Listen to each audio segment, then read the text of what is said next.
Hello and welcome back.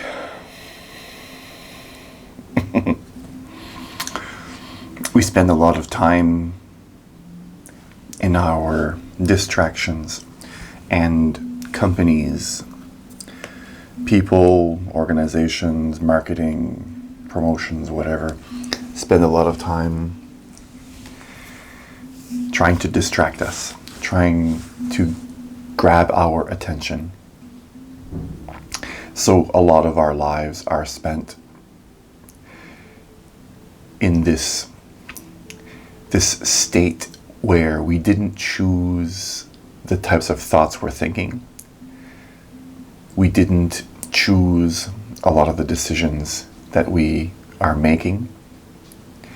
The distraction has become a habit to the point where we indulge our attention and allow our attention to be hijacked, if you will. Now, this video, I wanted to share that distracting yourself or being distracted isn't necessarily a bad thing.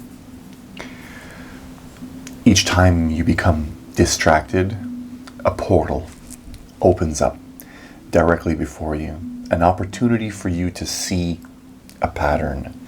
Something is being shown to you.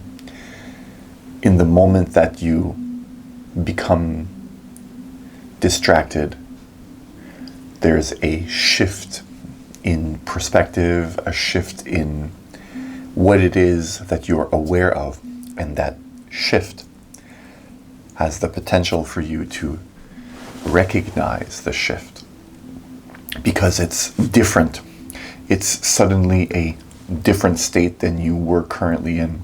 And if you're watching your inner state, if you're aware of what's going on inside of you, you'll notice when you become distracted. Now, what I wanted to share with you in this video is to learn to distract yourself from your distractions. This is something that I just thought of this morning. And it's not really that you're distracting yourself, but in the moment that you become distracted, if you, so to speak, distract yourself from the distraction, then you, in a sense, regain control over your awareness again. And your ability to make decisions that are in line with who you are and not so much in line with what the people want you to do. So for example, if you're watching a television show and all of a sudden a McDonald's commercial comes on and pow, you're hungry and you're thinking of all the different things you'd like to eat. Maybe you didn't eat supper yet. All of a sudden your thoughts are hijacked by that commercial and you're now distracted from what it is you were doing, and now your thoughts are revolving around that clever marketing trick.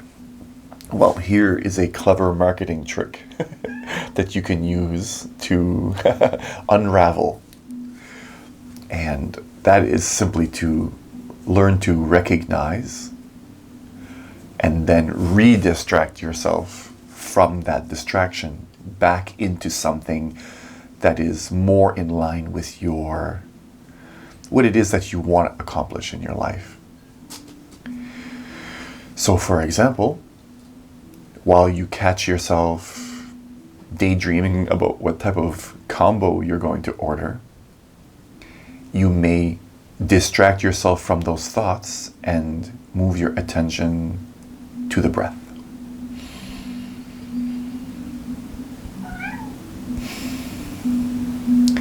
So where 1 second your thoughts were like an avalanche about what to eat and what you'd like, or how hungry you are, to suddenly a space where you're not thinking about future or past, you're simply in the moment, you're in the here, you're in the now. A portal into your physical senses is going to be much closer to who you are spiritually than thinking about what to do. Thinking about what you'd like to do, what you wouldn't want or don't want to do, or making decisions or thoughts in your mind overall. So if you can distract yourself from your distractions, and the distractions that you're using are physical senses. You're using your physical senses to distract yourself from your distraction. So really this is not a distraction as much as it is a clever programming of your mind of recognizing when you're distracting and then shifting your attention to something that is not going to cause you any problems. The mind can lose itself in its story. The longer you allow your mind to follow a story, the more likely it is that you're going to miss certain aspects, certain things in life. The more likely that the story is going to blind you. So when you look around in your perspective, you're going to see the world, but through the filter, through those blinders of that distraction. I'm going to use McDonald's again, hunger. So you might not see what's on the other side here because your whole perspective is focused on food.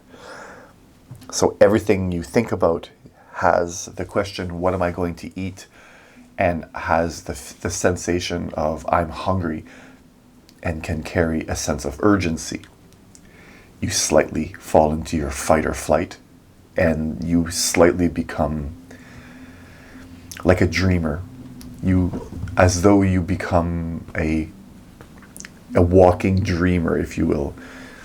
You're not so asleep that you're not physically sleeping. You're not so tired and you're not so sleepy in the physical sense that you're sleeping physically.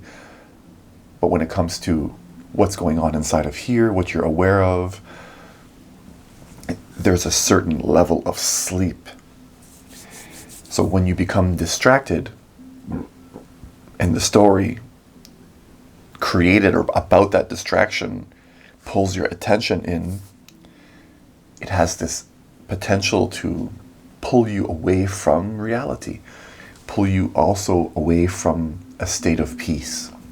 That's why I make these videos, because I've recognized a lot of different things inside of me that can pull me away from that state of calm, awareness, and I've noticed what it feels like when I'm in a story for too long, and that's what I'm talking to you about now, that if you catch yourself in a state of mind, if you don't feel good inside your own skin, you don't feel right, you find yourself looking to try to find how to feel better, physically or emotionally, you're trying to escape a state within you, then these sort of things that I'm giving you, that I'm talking about here, that we're sharing, have the potential for you to recognize that you can do something about what you feel like on the inside, and that a lot of what you're feeling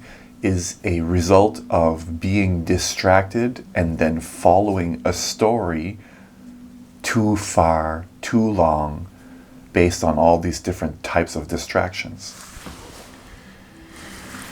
So when you spend so much time in your mind playing a story, and that story might be upsetting, then you are going to feel a direct correlation to what your mind is thinking and whether or not you like those thoughts or not.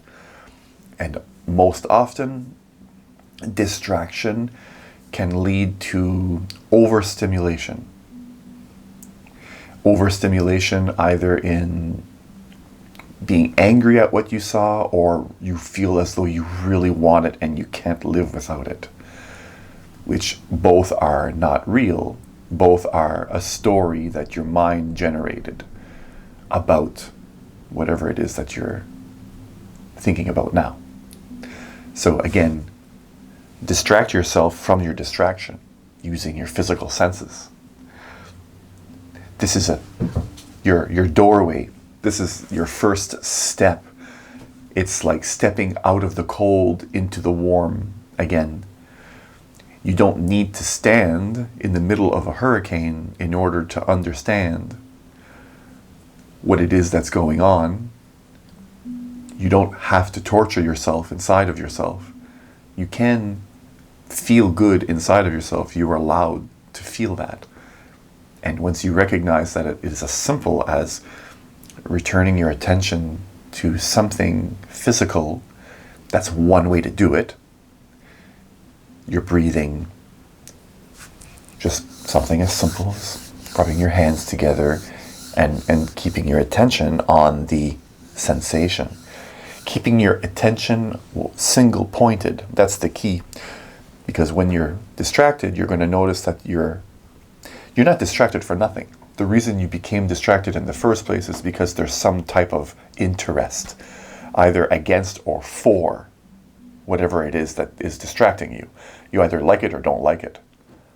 And how much you like it or don't like it determines how distracted you will be, and it determines also as well how often and how intensely you will return to your distraction each time you go back to your breath. So if you keep returning yourself to your breath, but that distraction is very powerful because you really like it or you really don't, you're going to find yourself lost in the story for a bit. Oh yeah.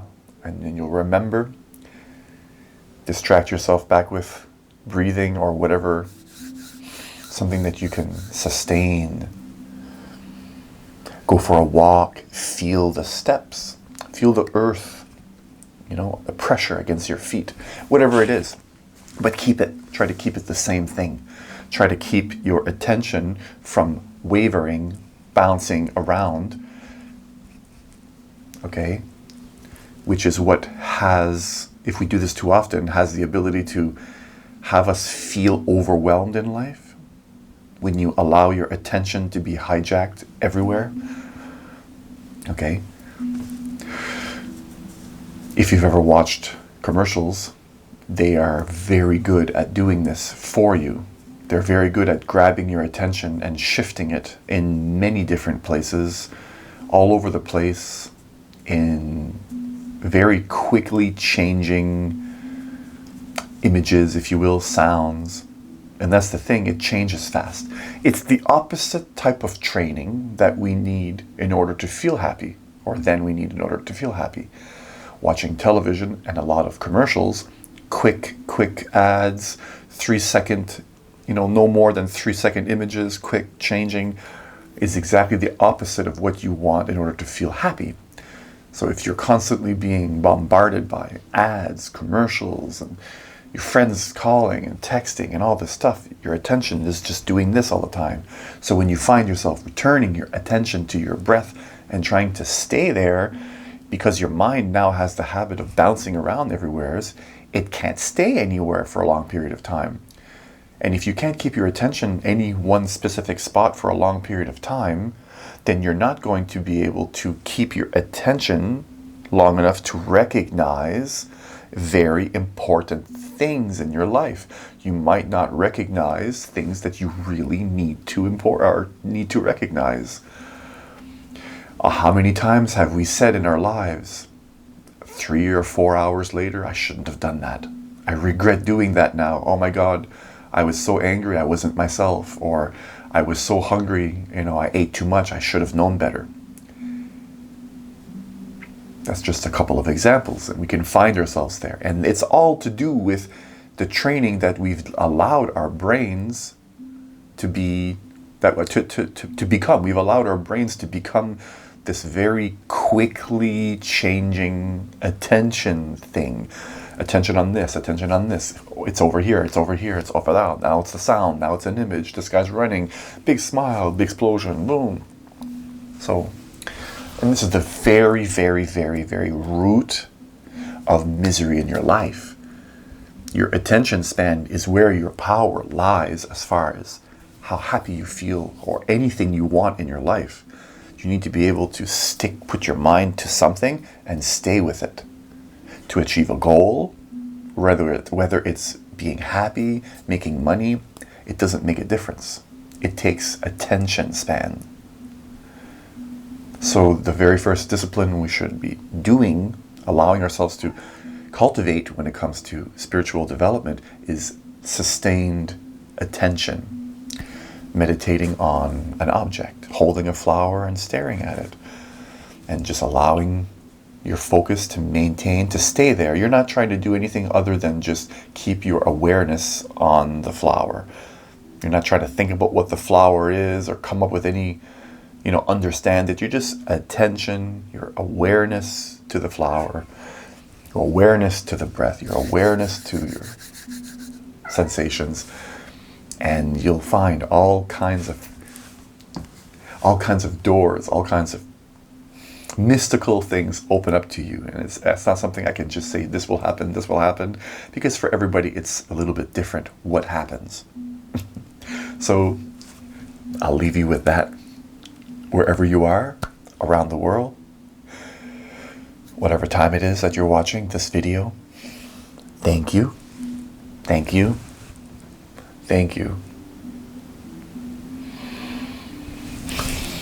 Keep your attention to yourself. Stay in control, stay in charge. Don't allow people to rob you from the position of which you have ultimate power. Peace.